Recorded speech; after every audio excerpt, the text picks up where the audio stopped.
Let's send it over to Greg for a look at our forecast.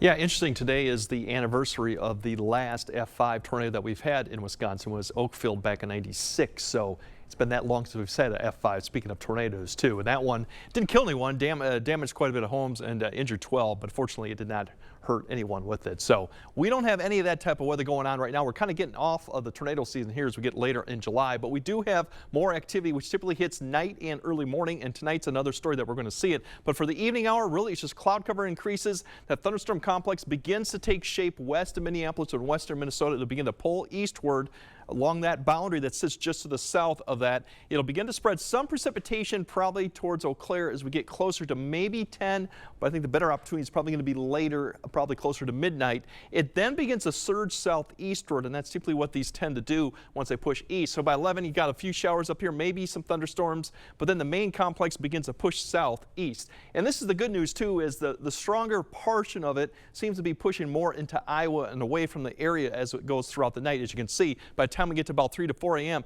it's still now centered just west of La Crosse, really along the I-90 corridor. This complex then will begin to surge southeastward. You could have damaging winds in this with the surges, and you also can have heavy rainfall if it starts slowing down because it could train over the same area. By the time La Crosse getting about 3 to 4, now you start seeing a little bit of that push right there. That's when you could see some damaging winds coming. So it'll still keep an eye basically west of the river. La Crosse westward is probably where we could see that severe threat. It'll continue to push into southwest Wisconsin and then wrap up basically as we get closer to about 8 to 9 a.m. Just kind of some light rain, if I can say it, light rain lingering behind it too. Otherwise, cloud cover in the morning. We'll start seeing a little bit breaks in the cloud cover in the afternoon. That north wind, we'll start seeing a little bit less humidity too going throughout the day. I don't expect to see a lot of this precipitation to form. Cloud cover, maybe a sprinkle, but overall I think the afternoon should be fairly good. The severe threat, as I mentioned, that damaging wind is a little bit further to the west. That's where better instability is going to be as it drives southward.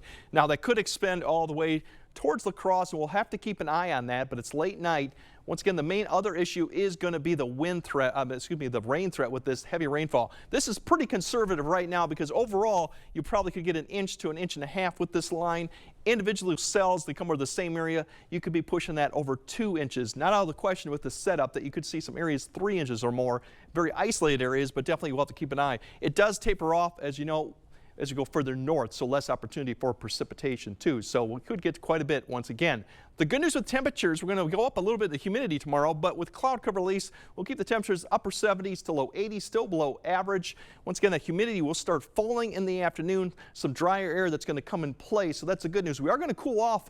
These lows going into Sunday, we could be back in the 50s too, especially further north you go. So it may be kind of a cool start to Sunday, and overall temperatures are going to be even pleasant, upper 70s near 80, less humidity. Really it's going to kind of feel like almost this Thursday that we had or even today. So that's the good news for the weekend. And then Monday still, as you go back to work, we're still looking at comfortable conditions. We're not quite back into that July pattern yet. A little warmer, a little more humid. We do have a chance for some storms to come through. The better chance is probably going to be night because we get in this pattern called the Ring of Fire. Very typical for the summer. Storms start off out to the west and travel into Dakotas, and then they dive southeastward into the Midwest. And a lot of times they hit late at night, early morning. And basically that heat dome expands and shrinks back and forth. As you can see, the jet here placement overall. So they start off to the west, they go up further north, they dive southeastward. And really, that is the pattern we're going to be dealing with next week. It makes it unpredictable to kind of get when the best chance for thunderstorms will happen and when these come through. But that opportunity exists from Tuesday all the way through Thursday,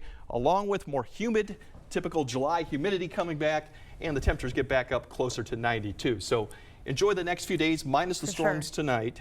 Because yes, the upper 80s and the humidity will be coming back. But until Monday, it's going to be pretty decent temperatures. Yeah, I've really been enjoying the past few days. It's felt really nice. So I'm not looking forward to that 90. I know. It's coming back, unfortunately. All right. Well, thank you, Greg.